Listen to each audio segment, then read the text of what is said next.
A shot? Okay. Hi guys, it's Dom here from Esports News UK. Today I'm joined by Barrage Esports, the two co-owners. Guys, if you'd like to introduce yourselves. Yeah, I'm Jeff, and I'm Taylor. I'm the new one. the new one. Yeah, of the two.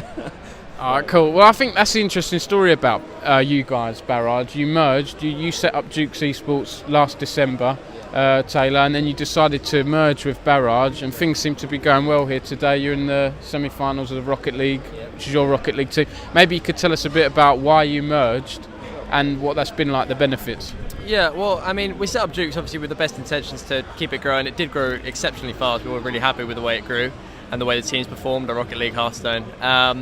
But we thought, and we still do think, that the best way in UK esports, at least, for teams to grow, orgs to grow, is just to work together. And it was a sensible move.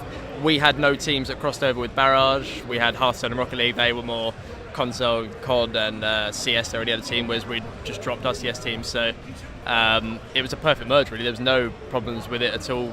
We couldn't figure a reason not to. It was just sensible. Who approached who? I think I approached Taylor because I was kind of looking for someone to work with because I'm all about the grind. I like to work really hard, and I know a lot of our staff work really hard as well. And I kind of wanted somebody. So say I went on holiday for a week, I didn't have to just leave it or spend all week while I was away still doing work. Like I went to Florida for 2 weeks, signed a League of Legends team and rebuilt the roster.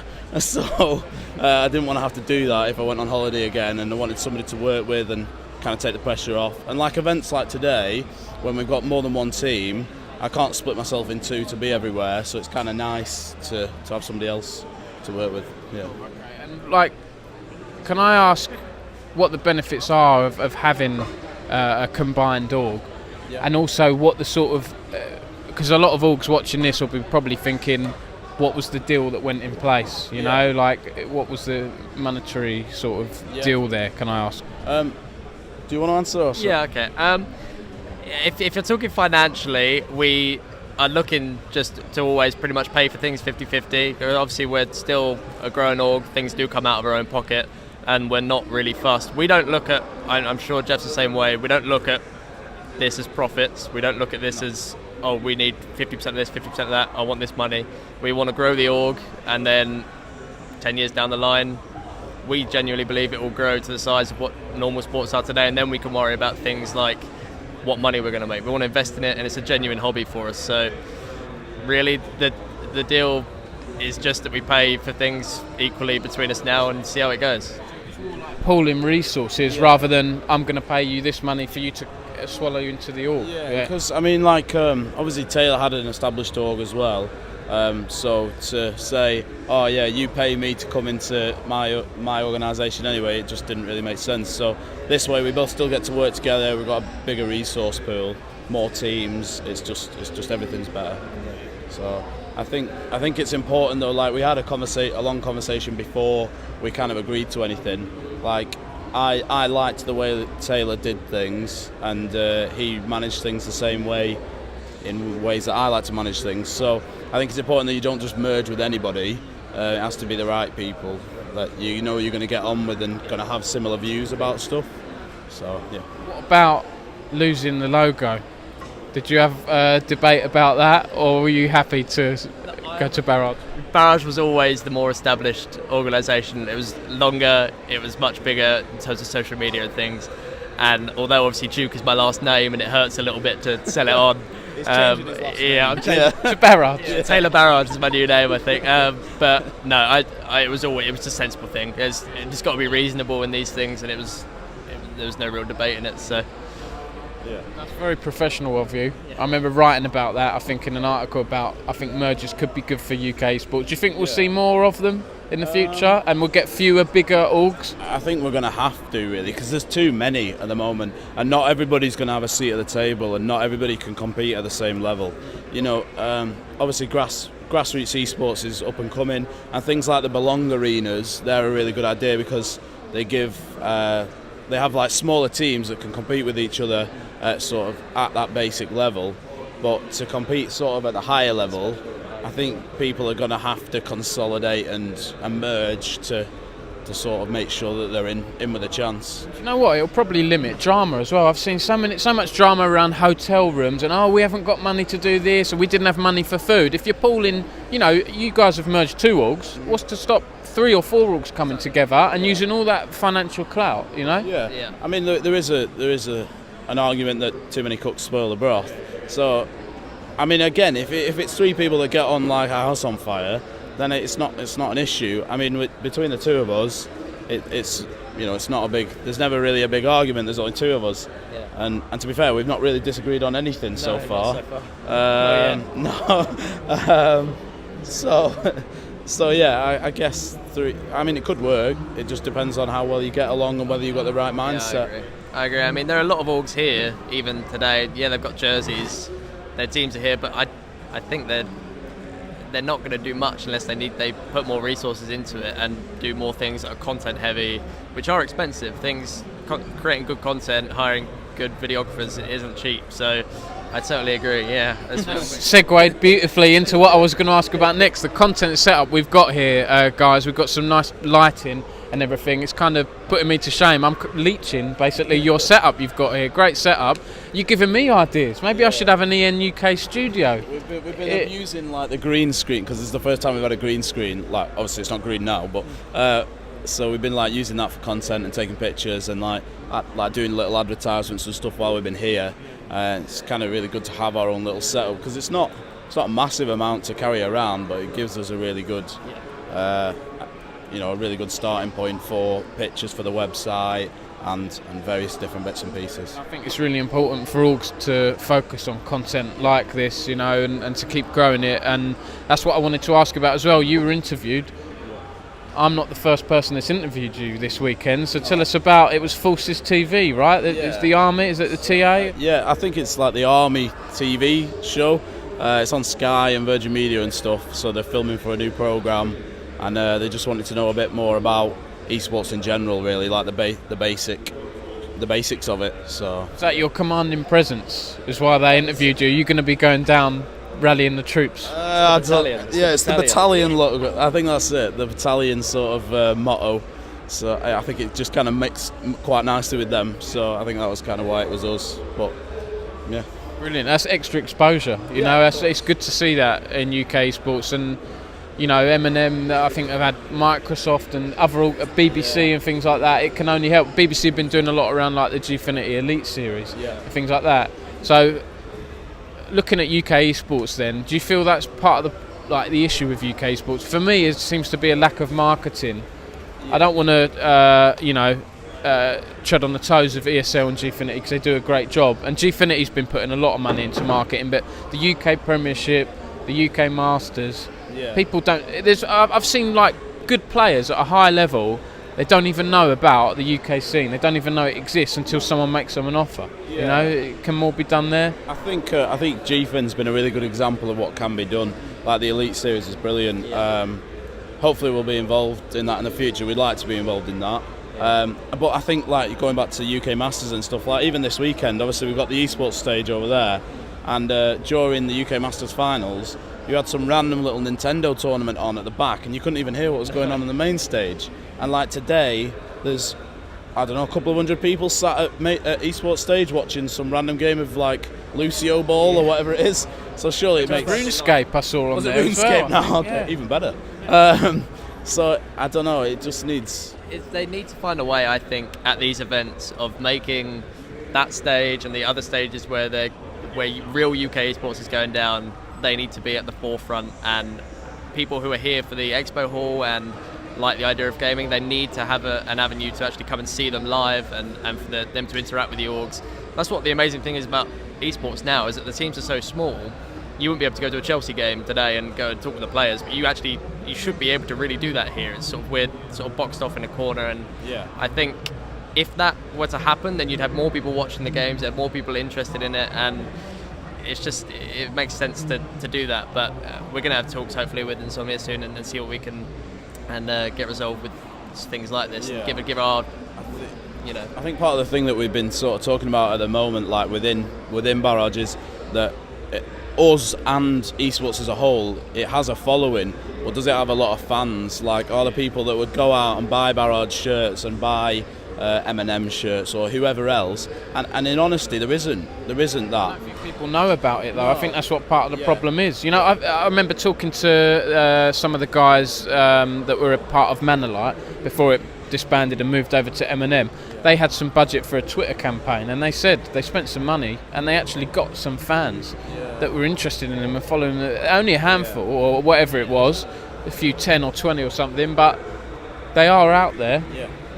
You know, I think as well, like, content is key. Like, creating good content. Like, we have our battalion documentary, which we're filming for at Insomnia, and we filmed for last week at our Gears of War event, Nottingham. But I think getting people that are fans of your players as well. So, like, highlighting your players' personalities and people going, oh, he's really funny. You know, I'll support him or whatever, and then. I mean, that's the same in football. You know, you have personalities. You've got your Messis, your Ronaldos, and then you've got your Pogba, who's just like larger than life character, and people love him, so they support him. Yeah. It doesn't matter where he goes. You know, they still want to buy his shirt because of who he is. I think a large problem with esports is that I support obviously Southend United because I live in Southend. We're all everything. Let's not go there this season. But you know, we're all online, everything's on the internet, and this oversaturated market of relatively small orgs, medium-sized orgs, and then a few handful of big orgs, it's difficult to get fans because if they were to go onto it, they'd just see all of these orgs, they don't know who they should support. It's probably just based on who's got the nicer jersey. I mean, there's no real reason, whereas if they could come to these events and interact, then they could obviously become part of it, and then that's how you get fans, really. But it's difficult because everything's online. That's right. You need to find out about the ethos of an org. You know, like, I don't really, as a journalist, support an org over another. I like Fnatic because they're based in London technically. I like the Immortals because I think they've got some quirky characters, you know, and they had all that investment money come in. They were a big name. Everyone's different, you know. And speaking of League of Legends, how has things been going with you guys? You know, it's been a bit, frankly, a shambles in the UK Masters and ESL Premiership with people forfeiting and things like that. I think you had a couple and it wasn't technically your fault. It happens, you know. What are your thoughts in general? Because you're, as a relatively new org to League. To League, like, we've not been in the League. This is our first sort of year in League. And it's not a scene that I know particularly well. We picked up a team and we needed to make changes like the first week. And we picked up, you know, like the likes of Monk, who's supposed to be a very good challenger ADC, and things seemed to be all right for a few weeks. However, we're only allowed 2 subs in Masters, so then when we had 3 players on holiday at different times, it meant that we had no choice but to forfeit 1 game because our jungler wasn't there. And then in ESL Prem, we had a similar situation, but you can have more subs in ESL Prem. So we had a sub that just didn't turn up one night, just didn't turn up for the matches. You booted him, didn't you? After that, booted him straight after. Yeah, he asked for a contract as well. Who was that? Can I ask again? Sorry. Joe. Oh, what's his name? Can't remember his name. He's irrelevant anyway. So So straight, like, he asked for a contract, so like straight after it I was like, nah, see ya, and just like terminated his contract. But anyway, he never showed up, and then we got one of our other subs to load up the game, but he needed an update because the client needed so many updates during the season, which has been a bit ridiculous. And anyway, by the time his client had updated, we'd had to forfeit, so it's just one of them things, unfortunately. We're looking to rebuild our team again for the next season, and hopefully I want to be on the stage next season in Prem and Masters. Obviously Prem's not quite finished yet, but we can't make playoffs and stuff. So, but yeah, we'll be back again next season with hopefully a more secure team. So, any other views on League or your other teams? You've got Rocket League, CS:GO, Gears, Call of Duty. Yeah, we've got quite a few teams, so yeah. It's going well. I mean, obviously the Rocket League team were part of us, a part of Dukes before we moved over to Barrage. CS team probably didn't do as well as we thought they were going to do this event, it's got to be said. I mean, we finished 16th, I think, top 16. So it's something needs to be obviously seeing why they're losing these games, and then we'll go from there. But the Rocket League team, I'm watching them play now. I mean, they're just doing amazingly. It's the second event now in a row. They've done really well. The slight scandal with the groups, so essentially they just put every good team into one group to give all the other 4 groups a chance, or the other 3 groups a chance, was a bit weird. But the admins have been very nice, and they've changed it, and with now through to the top 4, I believe. We're playing for top 3 at the moment. Playing for top 3 now, so that's still an ongoing thing. But I think that'll go well. That team are they're passionate. You can see it when they play. They're cheering. They're upset when they've lost. Genuinely upset when they've lost. And I think they'll honestly go far, the Rocket League team. So Cool. Is there anything else you guys want to add? It's been quite a long chat, actually. Yeah. We're big talkers, aren't we, Tom? Yeah, we are. Yeah. I don't know, to be honest. I think the scene as a whole, I think we all kind of need to support each other a little bit, and that's one thing that we don't do. Like, everyone's a bit too for themselves, whereas like if other orgs come to us and speak to us, we'll quite happily help each other out. You know, we're not saying that we're the best org in the UK scene, because we're not. But you know, we like to think we know to an extent what we're doing. And we'll quite happily help other people, and likewise we get help from other organisations. You know, I had a long chat with Kieran from Excel yesterday, who I'm good friends with, and we kind of help each other out with things. So yeah, I think we need to work together a little bit to grow the scene rather than just being me. I think they have a similar mindset, Excel. I've had good chats with those guys. You know, there are some orgs, I'll message them and it'll be like, who are you? Like, I'm not talking to a journalist. Whereas other orgs like that are happy to just talk about problems and work together. Because together, I mean, coming from a games industry background, publishers and developers, it's the same thing. Yeah. They all talk. You know, okay, there's rivalries, Activision, EA, but they're all in there with each other, and they're helping each other at events and stuff, you know. And I think like when we have forfeits every week in the UK Masters and stuff, it doesn't look good for the scene, and it's not going to help any of us, because it's only going to mean that sponsors don't want to work with the tournament provider. Tournament providers are not going to have as big payouts, etc., and it doesn't do any of us any favours. So things like that, if we can all work together and get something sorted, then that would ideally be the best solution. Yeah. Any parting words? Better tournaments would help. Better tournaments, bigger prize pools for things like Rocket League, which should be headline sports or esports, where maybe things like TF2 shouldn't. I don't know, maybe that's just my opinion, but we've got a $5,000 tournament here for TF2 and it's only a few £100 for Rocket League, so it seems strange to me. When last time thousands of people were watching the Rocket League, it's good for UK esports. Yeah, we haven't even got a stream for it this time. I almost think like instead of doing 5k here, 7k there for some of the tournaments, and then like a few £100, because Hearthstone was 17 grand I think a few years ago, and that's 500 quid here. Why not just do all 4k for every tournament, or all 3k? At least that's fairer, you know.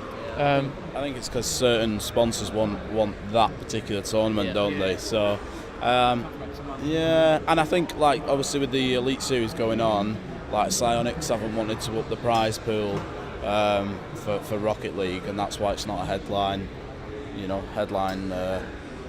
sport title this time. So yeah. All right. Well, thanks guys for your time. Cheers for watching. I'll be here with more interviews throughout i61 over the next few days.